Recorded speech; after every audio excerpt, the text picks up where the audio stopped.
Welcome to our channel Joydas Mondal agriculture things. আমার প্রিয় বন্ধুরা, এই দেখে নিন আমি বাটার বানিয়েছি।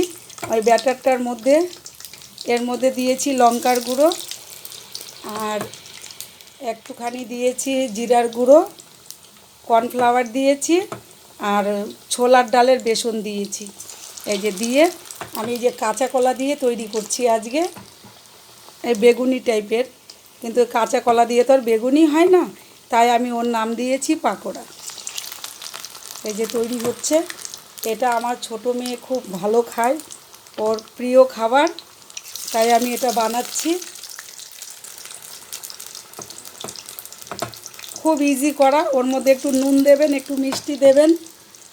আর আজকে একটা টিপস থাকবে, এটা হচ্ছে আমি প্রতিদিনই রান্নার শেষে একটা করে টিপস দিয়ে থাকি। এই কাঁচা কলারতে কোনো গ্যাস হয় না, কারোর গ্যাসের প্রবলেম থাকলে, অ্যাসিডিটি হয়, তারাও কিন্তু এটা খেতে পারেন, কাঁচা কলার পাকোড়াটা। আর আমি একদমই মানে সানফ্লাওয়ার দিয়ে রান্না করছি, হোয়াইট অয়েল ঠিকই, কিন্তু সানফ্লাওয়ার।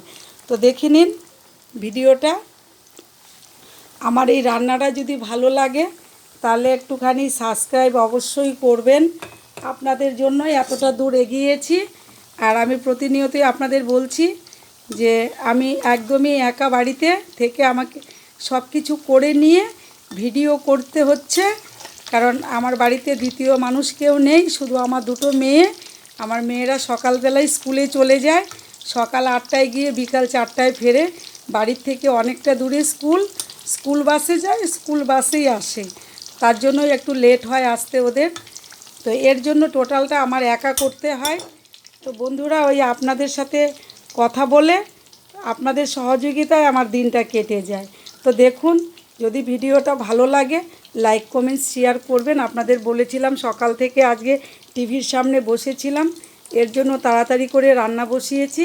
এদিকে দেখুন ভাত ফুটছে, আর ভাতের মধ্যে আমি বলছিলাম কাঁকরোল দেব, সেদ্ধ দিয়েছি। ওই কাঁকরোলটাকে এখন নামিয়ে নেব, নিয়ে এটা দিয়ে পোড় তৈরি করব।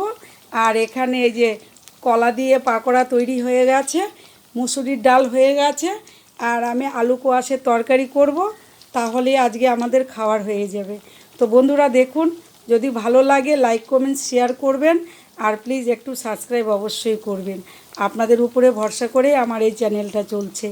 একদম সঠিক কথা যে সোশ্যাল মিডিয়ার বন্ধুদের যদি সহযোগিতা না থাকে তাহলে একটা চ্যানেল চালানো সম্ভব না। তো আপনারাই আমাকে এতদূর এগিয়ে নিয়ে গেছেন, আর যদি মনে করেন যে আমাকে আর একটু এগিয়ে দেবেন, তো একটু দয়া করে এগিয়ে দিন।